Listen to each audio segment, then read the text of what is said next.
Center. Quinta vez ya que vamos a pagar la promo. Cada vez que veo un vídeo nos salta publicidad de ellos. Y yo que se me cae la bandera.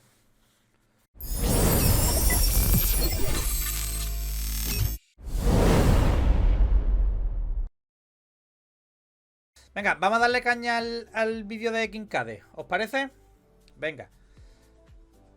Se ha comprado, yo no sé inglés, pero vamos. I might impress. Bueno, que se ha comprado una KTM 300 de cross country, ¿no? En la XC, ¿no? 2025. Venga, vamos a darle caña.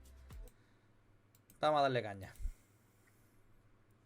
Yo, sabéis también que AIMP, que hoy no está por aquí, está sorteando una Husqvarna en el... Mira, espera. AIMP, te voy a hacer un poco de promo para cuando lo veas. En el foro 2 y 4T, digo porque yo me he apuntado. Te iba a hablar el lunes por la funda, pues el lunes le damos caña si quieres. En el foro 2 y 4T va a sorteos de motos y la tiene aquí. Sorteo Bolivic, o sea, te está sorteando un boli, pero si te toca te regala los Husqvarna, ¿vale? 2014. ¿Por qué estoy haciendo esto? No por nada, sino porque os digo que yo estoy nada más que venga a criticar KTM. Mira, a ver, 47, aquí estoy yo. Y al final me va a tocar los Husqvarna, que es esta. A ver si da la foto. Me va a tocar y voy a estar dentro del grupo KTM. Tú verás, tú verás. Venga, ¿qué está pensando? Es que todo lo que sea con grupo KTM se atranca al ordenador, tío. Aquí está. Tiene buena pinta, ¿eh? No se ve mal. O sea, no es una moto que tú la veas y digas, uff. ¿Sabes lo que te digo? Tú la ves y tú dices, oye, se ve bien. Que ya lo que te hacía falta. Exactamente. Exactamente. Nada, si esta me toca... si esta me toca, haremos 2 o 3 vídeos y la venderemos, sortearemos o lo que sea. Y que mi mujer no verá este vídeo. Con el dinero haremos algo en familia. Un viaje guapo o algo. No, pero esta no se quedaría. No se quedaría. O sí, ya veremos. No, nada. Venga, que nos liamos, que nos liamos. Venga, vamos a empezar. ¿Eso es 2015 o así, no? Sí, creo que ha dicho 2014, ¿puede ser? A ver. 2014, lo había dicho yo al principio también. TC 2,5 2014. Bastante nuevecita como para sortearla, ¿no? Sí, ya digo, tú ves la foto y no se ve mal, ¿eh? O sea, no se ve mal. Hay motos que a lo mejor tienen una temporada, un año, y tú la ves y te da tan mala sensación que te dices, hostia. Pero tú ves esta moto y a mí por lo menos no me da mala sensación. No se ve que esté maltratada, que esté... Eso dijiste de la cagua. Por eso te digo, Josué. Por eso te digo. Podría ser, necesito comprarme un local de 100 metros. O sea, comprarme, claro, como si fuera tan fácil. Estoy pagando hipoteca del mío, de mi trabajo. Ostras. Me va a tocar. 47, me va a tocar. Chavales, venga, que nos liamos. Venga, vídeo de Kincade. Ha comprado, por lo que parece, ¿no? Una KTM 300 2025 de Cross Country. Venga, vamos a darle caña. Vamos a poner los subtítulos. A ver. First ever brand new dirt bike. A 2025 KTM 300. El mes pasado compré mi primera moto todoterreno nueva. Yo nunca, tío, nunca he estrenado una moto de cross nueva. Nunca. Y a Kincade le pasa igual, ¿no? El mes pasado compré mi primera moto nueva. Nunca, tío. Como te toque, te largan de casa. Sí. Podría ser. Vamos a ponerlo aquí, que este fin de tenemos cosas y se tiene que ver esto aquí. XCW from Redline Sports in Butte, Montana, with intent to continue pursuing hard enduro riding. In my first video, I set up the bike with loads of protection parts, a te gastas 20.000 euros. Después hay algunos en los comentarios de YouTube, pues no vale 20.000 euros, ya lo sé, estamos de cachondeo. Te gastas 20.000 euros, después te gastas 2.500 más en extra y en tonterías. And a set of Shinko Power tires parts with moose y... balls. For my break-in ride, eso no sé cómo se llama, eso no los mus, es como los mus, pero que son tacos, digamos, ¿no? You guys watched me struggle, constantly breaking traction, taking my feet off the pegs, and attempting features multiple times. While yes, much of this has to do with skill and understanding the new bike, there's undoubtedly a setup factor involved. I am fortunate to be able to ride with some hard enduro riders significantly more talented and more experienced than I am, who I can learn from. And they all had a lot to say about my setup, as did many of you in the comments section. So today, I'll show you some of the awesome rides I've done on this bike since the last video, and go over each of the additional changes and updates I'm making to the machine as I get to know it and really know what needs to be done to have confidence that I've got the most dialed setup I can when going out to tackle nasty technical terrain. To kick things off, I've got a brand new Magnum skid plate from SX Slide Plate along with a set of Burley handguards. Don't get me wrong, the OEM skid plate is good and is plenty capable for average XC riding. That said, this SX Slide Plate has additional... Lo finita que son las estriberas, Mira. Plenty capable for... Mira, tío. Finita, finita, KTM, la verdad es que te aligera las cosas. Después, por eso se rompen tantas piezas y tanta historia también. Te lo aligeran tanto, tío. Fíjate. Average XC riding. That said, this SX Slide Plate has additional benefits for hard enduro that you really do notice. For one, it has additional coverage for the water pump and ignition cover that can protect your bike from what would be a day-ending impact. Not only that, but the material used is incredibly slick. This has huge benefits over rocks and logs where your bike would normally get caught up, but instead, this SX Slide Plate lets your bike slide over those obstacles and maintain forward momentum. This plate does take a little bit longer to install than the OEM plate, but there are a couple tricks to help with installation that I'll show you later in the video when I change my oil and see how this plate is handling abuse. Next up, I wanted to install those SXS Burley handguards, which in my opinion are the best open-ended handguard on the market. But before we put those on, after pulling the stock handguards off, it was a good time to replace this joint start-stop button. This was a really good idea by KTM, but it was poorly executed. The buttons are physically difficult to press, which is slightly annoying but not a big deal until you consider racing. Many XC races are dead engine starts, and a traditional start button is advantageous. Enduro Engineering sells a split start-stop that plugs directly into the harness for $120, so one purchase I would rather not have to make on a brand new bike, but after using these buttons, I am happy una cosa que no se debería de hacer en una moto nueva, pero el otro no está bien diseñado, no funciona bien, dice $120. With those buttons installed, I was then able to install the handguards, which are incredibly sturdy. It is like having full wraps without the extra width. These things are built to do their job and do it well. Now after that dusty first ride, I inspected the air filter and it was about time for a fresh one, so I swapped to a no-toil filter with no-toil oil. KTM has always had good airbox designs, and I think this generation bike is even an improvement over the previous gen. Super easy to swap out a filter, and this bike will be breathing clean again. Now you might remember on the first ride, I snapped 2 spoke nipples on the rear wheel. Motocross Center, quinta vez ya que vamos a pagar la promo. Cada vez que veo un vídeo nos salta publicidad de ellos. Y yo que se me cae la bandera.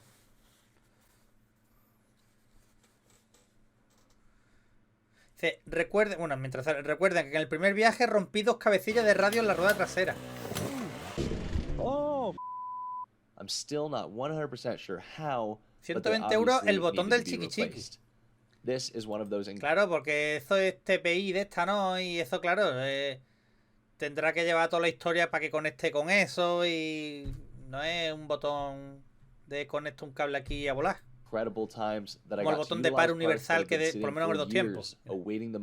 Que tú compras y pones el cable, pones aquel clink y ya está. O sea, tiene más historia ahí.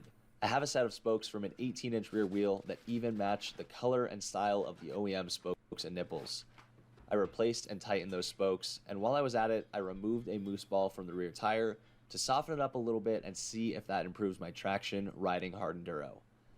Now at this point, that was it for post-ride number 1 maintenance. I knew there were still changes to be made, but it was time to go riding again. And before I go show you these awesome Montana trails, quick reminder that you can still win la 200. This bike. There are 4 days left. I will talk more about the details at the end of this video. Let's go ride. This is the first 5 minutes now that I've started to really gel and flow with this bike. Figuring out where and how to use the power, getting used to the lack of engine braking. Acostumbrarme a la falta de frenado del motor, claro, 2 tiempos y 4 tiempos.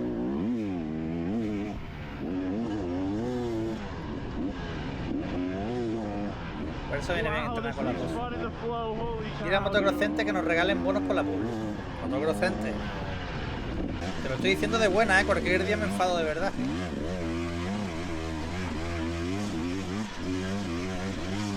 Hay una poquilla de piedra ahí, ¿no? Oh, not bad for the second ride. Proper Silver Kings training right here. Madre mía, loco.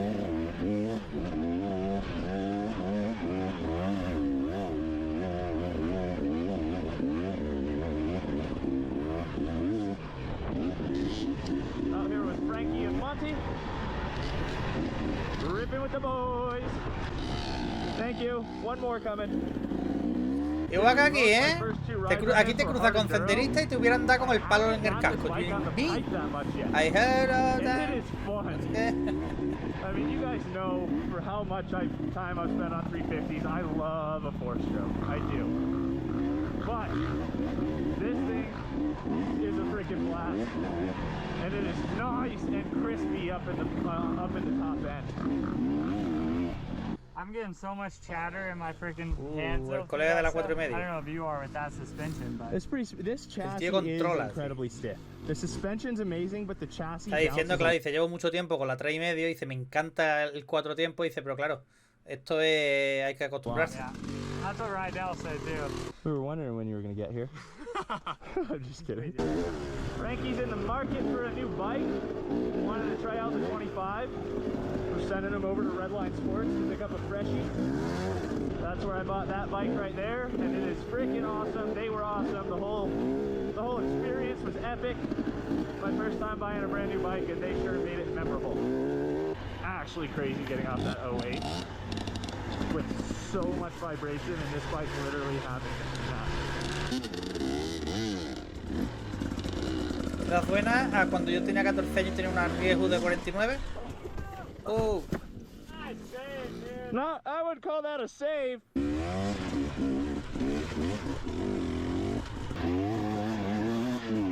20.000 euros tira por ahí. ¡Opa! I clicked neutral and tried to put a foot down and then just fell. Se le quedó un punto muerto, dicho.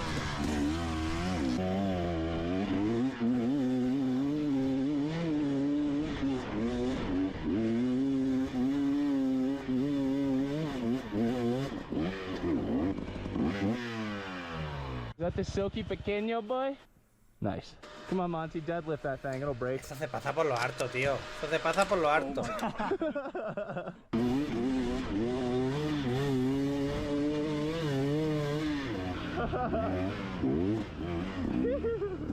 Rider.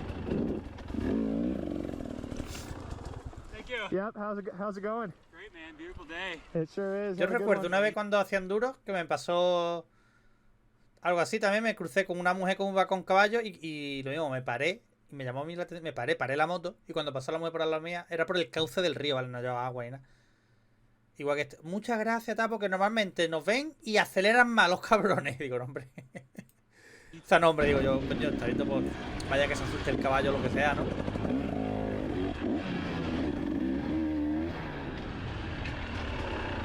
Más gente con la vida. You guys want to come on? Thank you. Just you two? Me dice, oh, eres buen tío, ¿no? Porque hacen lo que debería de ser lo normal y es como, hostia, muchas gracias, ¿no? Offer to let hikers go first. A lot of times they're already off trail and you're already going by and you just slow down, pull the clutch in, say thank you. But technically they have the right of way and their bikes are going to get kicked out of all these trails at some point. Every time an area gets more populated, the dirt bikes start getting kicked out. So that is how I try to treat people. So hopefully, si toda esa gente se quejara, al final si hay muchas quejas van a terminar teniendo problemas para con las motos por ahí. To get back to wrenching, giving the bike more maintenance and updates. With 9 hours on the meter, I figured this is a reasonable time to change that break-in oil, and I arguably could have done it even sooner. I removed the SX slide plate and drained the oil, but moving forward, I just ordered the Bulletproof Designs oil. Para no manchar el chasis. This will allow me to lean the bike over, remove the drain bolt, and install the hose, then tip the bike up to drain the oil without removing the skid plate. That said, I promised I would show how to make SXS plate installation easier, and here it is. For one, I decided to try some double-sided tape on the rear frame bracket. This did indeed aid in not fully slipping around trying to align the first bolt. For the first bolt in the rear, I grabbed a bolt about twice as long as the one intended to be used. This allowed me to grab threads much easier to get it started, and then once I sucked the plate to the bracket, I could install the appropriate second bolt and then replace that long first bolt with the correct one. Front bracket alignment is pretty easy, and you can see this plate has already taken a bit of a beating and is doing its job well. En Iberdrola tenemos la mejor oferta para ti. Sube tu última factura a nuestra web y empieza. Now, although we finally got some good rain, I've been on some dusty rides. I did another air filter change and inspected the boot, pleased to find not a speck of dirt or dust had gotten by that no-toil filter. And now, onto the most important setup improvements. Rear tire setup and gearing. Here is a look at my 9-hour Shinko 525 cheater. It is no secret that gummy tires deteriorate more quickly than harder compounds. That said, I have abused this tire by spinning it over rocks instead of crawling up them with good technique and traction. Again, largely technique, but setup is huge, and I'm going to aim to prove that with these updates. I have a brand new enduro-specific wheel set from Hermosi, and I will be trying the Shinko 216SX rear tire for the first time. This is a 140/80/18 tire in an incredibly soft compound, not only on the lugs, but the entire carcass as well. Shinko markets this as an extreme enduro tire, and I'm excited to try it. Along with this new tire and wheel setup, I have another set of moose balls, some titanium sprocket and rotor hardware from Tusk, a 1248 gearing setup from Dirt Tricks, and a set of brake rotors from Intech. The goal here is to have two complete wheel sets. One for hard enduro and one for fast cross-country style riding. The thing about hard enduro that I'm learning slowly but surely is it demands a more precise setup for success. But that setup will deteriorate much more quickly at high speeds. Thus, having two rear wheels to swap in minutes, depending on the day, is a luxury I have never had before this, and I'm really excited about. So now let's talk some specifics of my decision making for this hard enduro rear wheel. For the gearing, I went with 1248 while stock is 1345. First gear is definitely too tall on this bike for the really technical stuff and requires a lot of clutching, which generates heat. Now, it seems to me you rarely saw 12-tooth front sprockets in the past, and I asked some friends about this, and they made a great point. The goal is to get the most desirable gearing with the smallest possible rear sprocket, as a large rear sprocket has a higher chance of contacting rocks. So Dirt Tricks makes this gorgeous, heat-treated zirconium rear sprocket complete with custom laser engraving. Made in the USA and backed by an awesome warranty, these are the best sprockets around. Not to mention, sheesh, this color combo is insane. Now, moose balls leave a lot of room for customization. You can add or remove balls for a stiffer or softer setup, or with a heavily hard enduro focus setup like this, I'll actually be drilling them out. I got this moose drill bit from Trailbound Co. It was almost $70, but hopefully I will have it forever. I have found drilling these out in one go is not as easy as expected, and I found it worked best to drill 90% of the way through one side, flip the ball over, and drill out from the other side and then remove the core. I lubed up the drill bit each time so it made a nice clean cut instead of tearing into the balls. It probably took me about 20 minutes to drill out the whole set, and check out the difference in stiffness from a drilled to a non-drilled ball. The thing I like about this setup is you don't really have to leave big gaps in the tire, as the balls have become soft enough that they can compress without leaving too much free space in that tire. For this setup, I will be using not one, but two rim locks, as tires this soft are susceptible to spinning on the rim. I actually haven't done many tire installations with multiple rim locks, and it does make it a little more tricky. I went about my normal process, but of course the bead of the tire was stuck over one of the two rim locks. I carefully pried the tire up and over that second rim lock using a couple irons, and then continued the process. During normal tire installation, I finish at the rim lock, but of course having two again makes things interesting. I installed the tire about 75% of the way, at which point the bead was getting very tight. I stuck 3 irons back into the already installed edges of the tire in attempts to make the bead drop to the center of the rim, despite that first rim lock already being installed. This did work fairly well and allowed me to make that final bite. Now, I really like having a hole in the rim to blast air through to set the bead. With the tube hole used by that second rim lock, I did drill a small hole in the rim for this specific purpose. You can see as I blast air into this hole, the bead sets itself. This would have been a much longer task without that hole. Now while I get this wheel installed, I should probably tell you about this Hermosi wheel set. These are the same wheels I had on the KTM 200 and they are enduro specific. They are made of high-grade aluminum, the spokes are thicker than stock, and the rear wheel has dual bearings on the drive side. Not to mention they can be swapped to different bikes by simply changing spacers. This means I could run this same rear wheel on a 350 moto bike with a larger diameter rear axle and on this KTM 300 just by swapping spacers. And while I still need to get the new front wheel set up, it is a beautiful afternoon in late September. I'm not sure how many of those are left this year in Montana, and I am jonesing to test out this new gearing and tire setup. So let's go for an afternoon ride. Quick afternoon rip with my new friend Brett, who I met on the side of the mountain at Silver King's Hard Enduro. Has some nice flow. Getting the setup pretty dialed, I'd like to just put some serious hours on it and then do a full review of the bike as I determine the goods, the bads, and otherwise. Now, if these epic mountain trails here in Montana looked appealing to you and you want to go ride them with me and the boys, let me remind you that you now have exactly 4 days left to enter for a chance to win this KTM 200 and a trip out to Montana to come ride with me. This is the bike that I raced at Silver King's Hard Enduro this year. It has since been refreshed with a new... Vale. Yo voy a hacer un sorteo para que vengáis a tomar una Coca-Cola conmigo a Fuengirola. Se me cae la bandera de España. A Fuengirola. ¿Os apetece? Venga, a rodar el escampado y una Coca-Colita. Chavales, nos vamos a ir ya, que son las 12 menos 20 de la noche. Hemos comentado todo lo que teníamos que comentar. Llevamos 1 hora y cuarto. No es especialmente largo hoy el streaming, pero bueno, si no pasa nada, el domingo nos conectaremos después de la carrera, eso sí, para lo que sea, ¿vale? Para lo que sea. Venga, chavales, buenas noches a todos. Gracias por haber estado ahí. Y nos vemos. Buen fin de todos.